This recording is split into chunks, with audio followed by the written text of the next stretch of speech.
I'm Brett Mauser, and I made over 40 feature films, and we're working on another one. It's called Lady Lawman, and it is turning out to be a phenomenal film, my proudest one yet. Cinematography, acting, everything about it is top notch. But it has not been without its headaches. Something went wrong.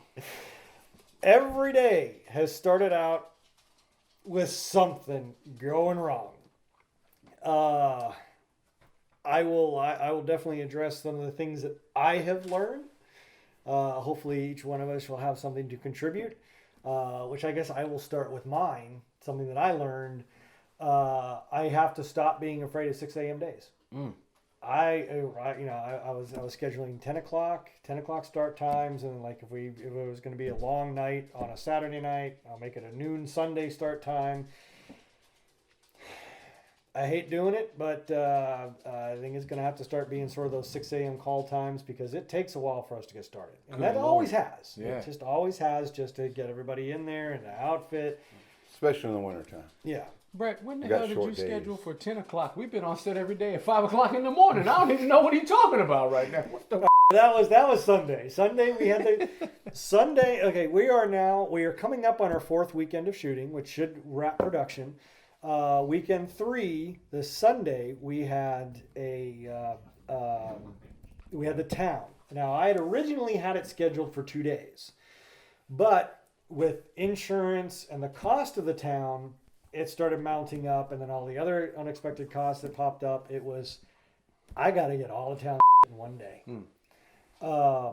Now, we had originally had it scheduled for Saturday. The town was scheduled for Saturday, and that was going to allow us to kill Andrews on Sunday night. Well, originally it was going to be Monday night, because that was going to be the last thing you shot. Yeah. Was spoilers. Well, nobody pay attention to what he just said on that last thing. Well, there's a scene that takes place in the rain, and it was supposed to be the last scene that you shot, and it was going to take place on Monday, because originally one of the other characters wasn't going to be in that scene. But once it became aware that she was going to be in that scene, and we changed things around a little bit, then I had to move it to Sunday. Yeah.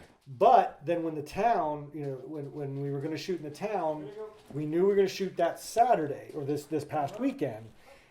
But on the 23rd, there was going to be music video shooting in the town that day.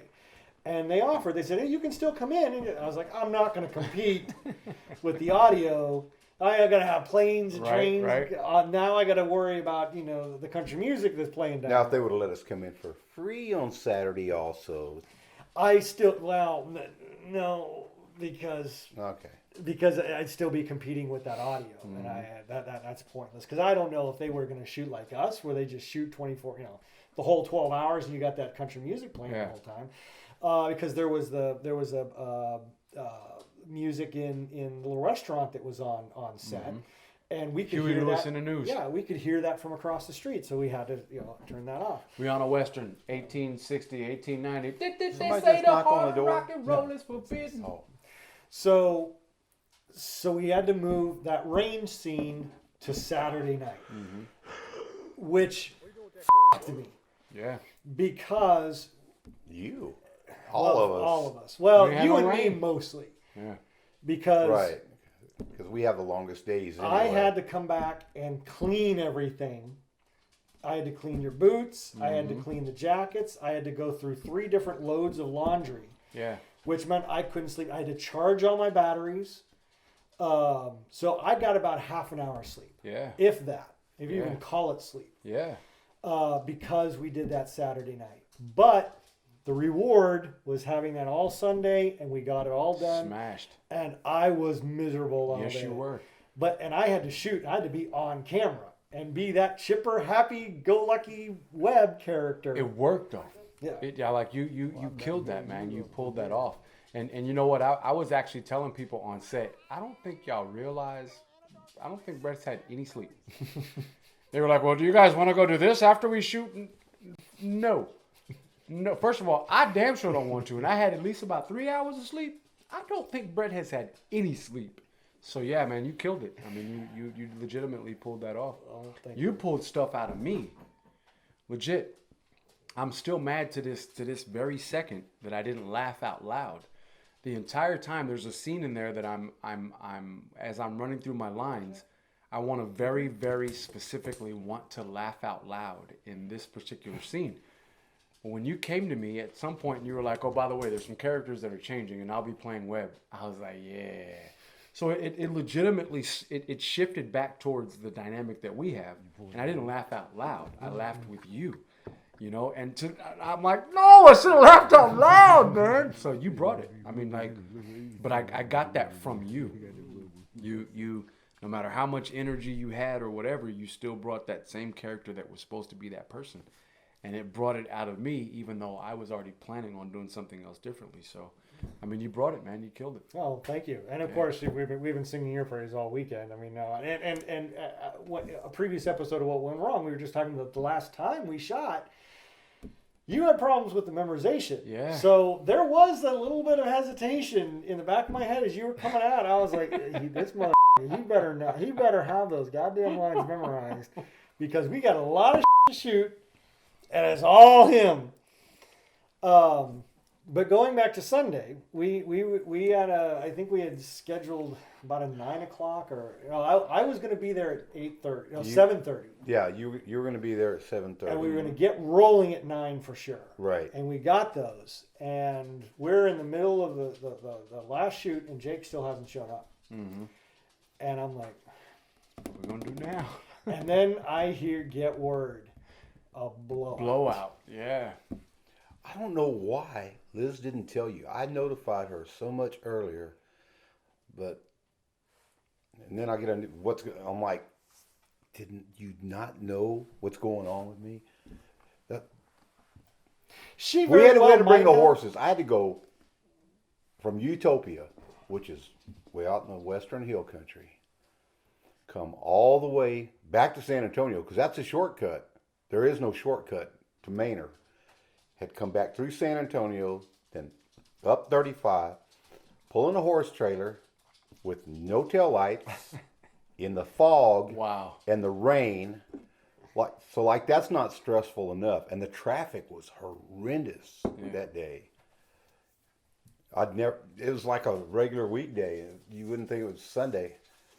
And the total trip is over 100 miles. They had to go to get there. And okay, we had to take a longer route because they had a truckload of bees overturn in the middle of downtown San Antonio. That's crazy. I remember you telling us about that when you showed up. So we had to detour further around to get there. So all that's making me late. Then we get to San Marcos, and all of a sudden, right front tire on the trailer just totally peeled.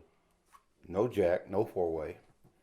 Had a spare, but then we call the first roadside thing, and they call me back and say, all right, we got someone coming. They're going to be there in an hour and a half. I'm like, why? Where's he coming from? This is not a big town. Oh, he's coming from Wells Branch. That's North Travis County. I'm in the middle of Hayes County. San Marcos is big enough to have its own thing. I said, no, that's unacceptable. Cancel it. Find me somebody closer. So then they call me back. Okay, we found somebody else.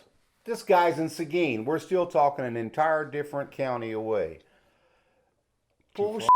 Yeah, too far. I said, just cancel the whole thing. I'll find somebody. So I called a tire shop there in San Marcos. They had a guy over there in 20 minutes.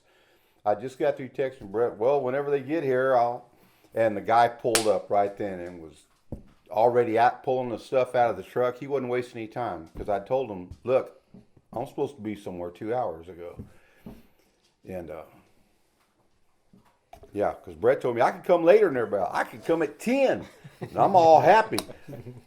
Yeah, I should have just went ahead and left earlier. Maybe I'd have missed whatever made the tire blow. That was a hell of a trip. Bad. So I get to set. I am mad. Mm-hmm. It's like I hope I'm supposed to play a grumpy somebody today because I'm there. But I think I was still rather pleasant to the extras and stuff. And you bring up a good point. Is that there is you touched on it. I think you had just a few minutes ago touched on it, or was it you? No, it was you, about being nice to people. And that's a tough thing to do sometimes. On Sunday, we're running, we're hustling. I'm moving from one set to another with no sleep. Sleep. And and we've got the town for a certain amount of time, and I've got to get these shots done. And I've got people wanting to tell me about their dogs and cats at home. Here we go. And this is such a difficult topic to discuss because I don't mind talking to people. I don't want it to seem like I don't want to talk to those people. But ain't nobody got time for that. I would love to sit down and just chat and talk. But when you see me with a camera in one hand, a microphone under another, and a light in the other, gotta go, baby.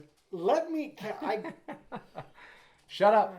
Just shut up. I gotta go. Arrange a social thing or something, Hit me up on Facebook. Invite us over for dinner, poker game. We can talk. But when we are in the middle of a shoot, that's not the time to be bugging. So especially the director. But I think a lot of those people though, man, I shout out, right? Like I don't think any of them have ever been in that position that you put them in. Like you legitimately put them in positions to be stars. And I think these people were more thinking like, oh, we just get to be in wardrobe and, we just get to act. And I think the way that you were providing that direction to them, I don't think it's anything that they were really used to. You know what I mean? Like, I don't think they've ever really been on a set like yours before where this is a legit set. Like, when it's time to call action, I'm going to need y'all to act. When I call cut, shut up and wait till I call action. I don't really think they've really been in that situation before. Just talking to a few of them. That's the vibe that I got anyway. They're more used to being furniture, breathing furniture. Yeah. And most directors and stuff, they don't care if the backgrounds get FaceTime or not. Where with Brett, he tries. The people are coming out there. They're doing it for free. They're not getting paid. So he tries to make sure everybody gets more than a just get FaceTime. Quick, sure. Where they at least someone can go, hey, I recognize that person. Yeah. Right. That's what I love about Brett, man. Like not only just in this film. I mean, I know we talked a little bit about it. I don't want to go too far back, but just the ability to give other people opportunities that they've never really seen before. It's bringing in people from music sets and stuff that you never worked before. You're like, yeah, cool. Let's just get it. Let's just make this work. This is the only scene I'm looking for. And I really think that you did a great job this weekend of bringing that out of people that I've never worked before, that I can legitimately stand back and realize I don't think they've really ever been in this type of a situation before. And then even talking to a couple of them, they were like, this is so cool, But it was like, damn, all of y'all know each other. How have y'all never been through this before? So, I mean, I think you did a great job in handling that entire scenario and how that worked with no sleep. Because you snapped at me, Brett, and I was about to knock your ass out. I'm going to keep it real, you know what I'm saying? No, but it was real. It was real. I snapped at everybody at some point this past weekend. Yeah, it was real. The only one snapping yourself the next day. So. I did. But the only one that I snapped at that I was like, oops, was I snapped at Ernest. Yeah. And that's it was on Monday, and I snapped at him, and I was like, "Oh." I don't nobody want to snap at Ernest. I'm gonna tell you that shit right now. Yeah, but fortunately, he understood. He got it. He knew what was going on. But yeah, so there was. But everybody else, I was like, "Dude, just leave me the alone." Yeah, and look, I've worked with Brett long enough to know that when that happens, I'm either going to whoop his ass or I need to go to the car. So I just went to the car for like 7 hours. By the time he came back out for another cigarette, I was like, no, we good now, baby. Everything cool. We good. What most of y'all probably don't realize is that Ernest Martinez he used to be a legitimate gangster. Yeah. And he started getting that out of his system when he started acting and found out that, hey, I can do this. I love There's E, no man. risk. He's my boy, man. I love E because he can kill people on set and not have to worry about it. You know what I mean? And he's good at portraying that too. Yeah, no doubt. Even though that's years behind him now, still sometimes he's good. It still brings him out. Sometimes he'll sit there and it's like, Even in that I'm character, not going to have to bail him out. Martinez, in the character that he brought in this Right. role right here, I'm gonna tell you right now, when he was kicking me in my ribs, I was feeling that gangster, man. Legit, like And that's. I came out to you that Sunday night, I Yeah. think, and said I saw that footage. Did he fucking kick He you? kicked the hell out of me, man. I'm suing your ass, E. I'm just gonna tell you that shit right now. As soon as my doctor get the bill, that's your ass. Yeah, he kicked the hell out of me. I ain't gonna lie. Well, I hit him once, too. He punched the out of me right in my jawbone. It's all good. I'm stunt man though, baby. That's how I roll. We'll just take it. Well, going back to Ernest kicking your ass on that scene, that was one thing I don't remember at what point, but I did see a vision of the cowboy hats with the rain dripping off of them. Oh, it was perfect. And man. I said, I gotta do it. It was perfect. And dude. but then it came up. Oh, it's gonna rain Saturday night. It was perfect. All right, then I won't have to. But then I thought, now that I want rain, It was. it's not gonna rain. Bro, So we had to do the hose thing. bro, what you did was One more perfect, time. man. Like I'm legit standing back And- there thinking, this look like a hose. But then when you began to reposition everybody, it felt like rain. You know what I mean? Like especially in the fight scene. You know, I don't want to give too much away, obviously, but in the fight scene, it legit reminded me of The Outsiders, man. Like in the rain, like we getting at it. You know what I mean? And Ernest killed it. He killed that scene, man. Stare at He him. legit took He's talking to direction you. perfect and followed that. And I have not seen the footage, but I know, you know, just as an actor, I know going through what we went through on the ground with him kicking me, rolling me over, all that kind of stuff. I know that came out well. You know what I mean? It was Yeah. great. Now we were just near the end of finishing that segment, and the water pressure dropped, Oh, damn.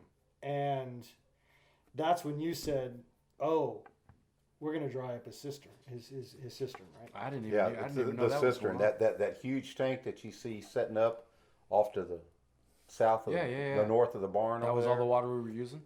Yeah, that's Oh, that's where his water pressure comes from. Everything. That's why the tower is up high. Oh, damn. And when it doesn't have any water, we don't have any water pressure Yeah. anymore. And Wow.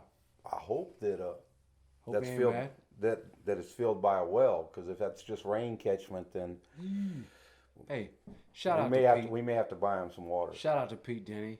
Shout out to Pete Denny, man. Oh great, yeah, great Pete dude. Denny is awesome, man. Great dude, man. For real, great dude. We sat there. Any problem that we encountered on set, if he had a solution to it, and he came up He with was a right few, there, man. He was right there with it, and it wasn't. Well, for $100, you can rent my generator. No, man, this he dude sat there. was- He said, "I have a little whisper generator." When the batteries went dead, he says, "I got a little whisper generator." He said, "Y'all welcome to it." Yeah. I'll go. He says, "I'll go." I said, "Tell me where it's at." "No, I'll go get it. I'll bring it. This Just wait dude right was- here. You got enough to do." This dude was legit, man. It was great talking to that dude too, man. Shout out to Pete Denny, man. That's my boy, Uncle Denny. Oh yeah, and he was very accommodating, especially even when last minute, because we were going to be at a different ranch for Totally one day, different place, right? And I get the day before we were going to be at that ranch. I get the call. My wife tested positive for COVID. Oh, damn. Hey, COVID, okay? I just want to put that out there right now on camera, man. I'm tired of this. You know, and he's like, "Well, we're staying in the house, but you can, as long as you don't come in the house and you stay on this side, you'll be fine." And I'm like, I can't, because I'm not afraid of it, Yeah. I'm not afraid of it. but But I we do to- have I some can't- actors and I stuff can't who- send actors in knowing that Sure. there's that on that property. Sure. So it was, Pete Denny Jake, was see great, if we can dude. get back there. This dude showed up on set. Let me tell y'all right now, I don't even know who the hell I'm talking to right now. But this dude, like every time I saw him, man, he was like, "What do y'all need?" He was great talking to. Also, you know, he wasn't just one of those people that showed up and was just like, "What do y'all need?" He was like, "Hey, what do y'all need?" And then also about I got a '69 Roadrunner out here. I mean, he was just a cool dude. Just a cool 69 dude, Roadrunners. man. Shout out to Pete Denny. I don't care where you at right now. Shout out to Pete Denny. What was the name of the ranch? Rehm. REHM. I don't think that was it. It's been in their family for I think it was called something else, but that's okay. Just no. listen to him. It's Brushy Hill Outfitters. Brush. That's what I'm looking for is- right there. The Brushy right. Hill. Shout out to Brushy Hill. Y'all get out there and Outfitters. see Pete Denny. There you go. They have What a else? great bow hunting facility, 13,000 acres. Yep, that's enough, man. This ain't no damn commercial. You can find him. You can find him in the phone book. This ain't no damn commercial, man. We talking about Lady Lawman, If man. if we can get business out there That's to him true. after all he's done Hey, for we us, Shout him out already, though, baby. All right. Let's go. yeah. But people need to know how to get him. Shout out to PG&E, that's enough. Lady Lawman,